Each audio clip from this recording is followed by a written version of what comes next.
बात करने वाले हैं उस कहानी की जिसने टेक्नोलॉजी और आध्यात्म दोनों की दुनिया को बदल दिया। एक ऐसा युवक जो आगे चलकर एप्पल का सह संस्थापक बना, पर जिसने अपनी सबसे बड़ी प्रेरणा किसी सिलिकॉन वैली की लैब में नहीं, बल्कि भारत की धूल भरी गलियों और एक संत के आश्रम में खोजी। जी हाँ, हम बात कर रहे हैं स्टीव जॉब्स और उनकी भारत यात्रा की।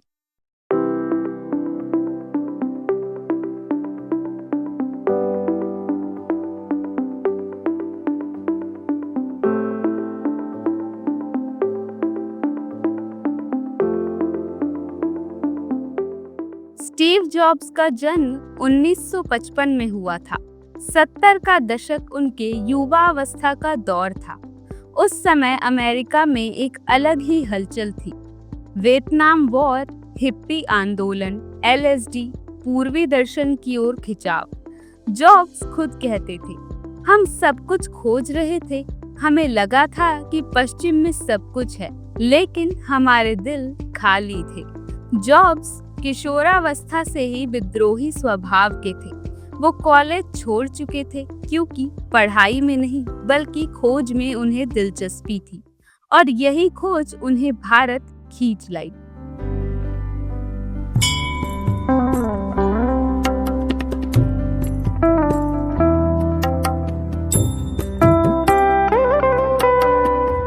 उन्नीस में जॉब्स और उनके दोस्त डैनियल कॉटके ने भारत आने का फैसला किया। उनकी तलाश थी नीम करोली बाबा। उन्होंने बाबा की किताबें पढ़ी थी और सुना था कि बाबा के पास पहुंचने से जीवन बदल जाता है। जॉब्स के शब्दों में, हम सोचते थे कि भारत हमें वो सच्चाई देगा जो हमारी पश्चिमी दुनिया में खो गई है। जॉब्स की ये सोच यूं ही नहीं थी। नीम करोली बाबा, जिन्हें प्रेम से महाराज जी कहा जाता था, एक अद्भुत संत थे। कहा जाता है कि बाबा चमत्कार करते थे, लोगों का भविष्य बता देते थे, और सबसे बड़ी बात, वो लोगों के भीतर छिपे सत्य को पहचान लेते थे। जॉब्स और उनके दोस्त जब उत्तराखंड के कंचन आश्रम पहुंचे तो उन्हें पता चला कि बाबा हाल ही में शरीर त्याग कर चुके थे। सोचिए, वो इंसान जिसने आधी दुनिया पार करके भारत की धूल भरी सड़कों पर आकर एक संत से मिलने की योजना बनाई थी, उसे आश्रम में सिर्फ बाबा की खामोशी मिली।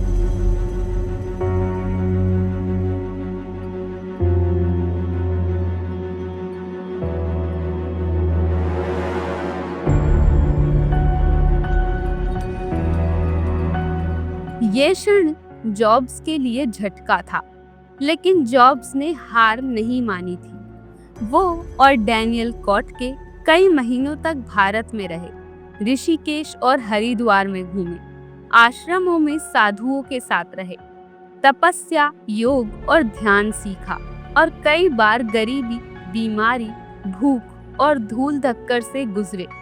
जॉब्स ने बाद में कहा था, भारत ने मुझे सिखाया कि जिंदगी इतनी जटिल नहीं। अगर आपके पास भोजन है, कपड़े हैं और थोड़ा सा प्रेम है, तो आपको और कुछ नहीं चाहिए। कहा जाता है कि जॉब्स का मन कई बार टूट गया था।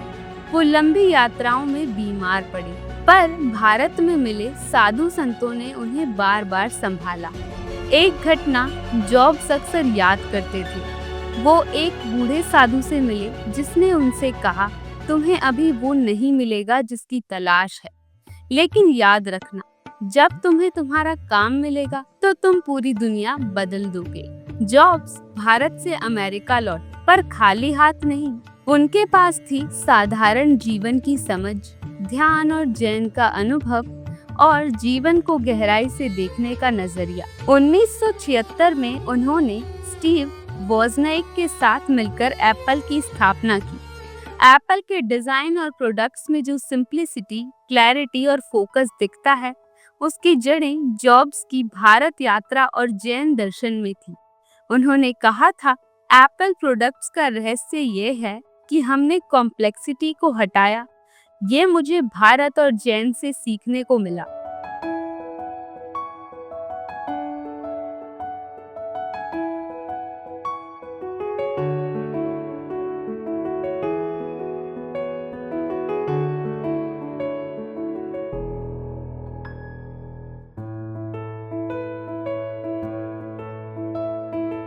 जॉब्स का मानना था कि टेक्नोलॉजी इंसान की जिंदगी आसान बनाए, उलझाए नहीं।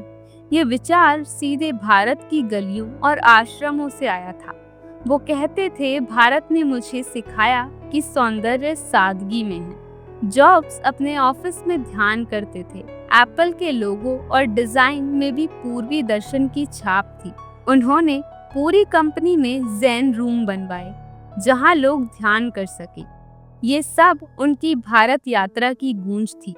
जीवन के आखिरी वर्षों में जॉब्स जब कैंसर से जूझ रहे थे तो उन्होंने अपने दोस्तों से कहा, काश मैं एक बार फिर भारत जा पाता। वो जानते थे कि उनकी खोज वहीं से शुरू हुई थी।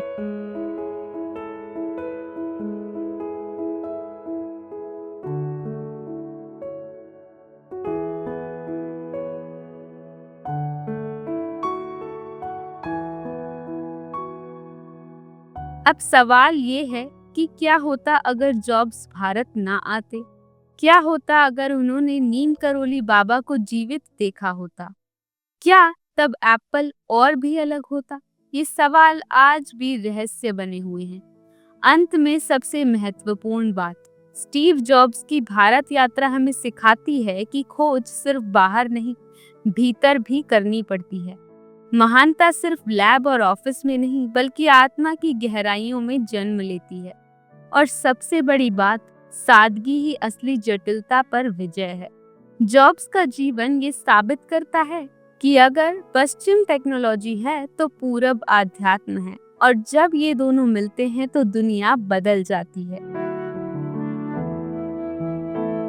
भारत ने स्टीव जॉब्स को वो दिया जो कोई MBA, कोई टेक्निकल लैब और कोई पैसा नहीं दे सका। भारत ने उसे दृष्टि दी, और उसी दृष्टि से पैदा हुआ आईफोन, आईपैड, मैक और वो एप्पल, जिसने पूरी दुनिया की जिंदगी बदल दी। तो अगली बार जब आप अपने हाथ में आईफोन पकड़ें, याद रखिए, उसकी जड़ कहीं ना कहीं ऋषिकेश की गलियों और नीम करोली बाबा के आश्रम से जुड़ी हुई है। उम्मीद करती हूँ आपको ये जानकारी पसंद आई होगी। वीडियो को लाइक और चैनल को सब्सक्राइब करना ना भूलें।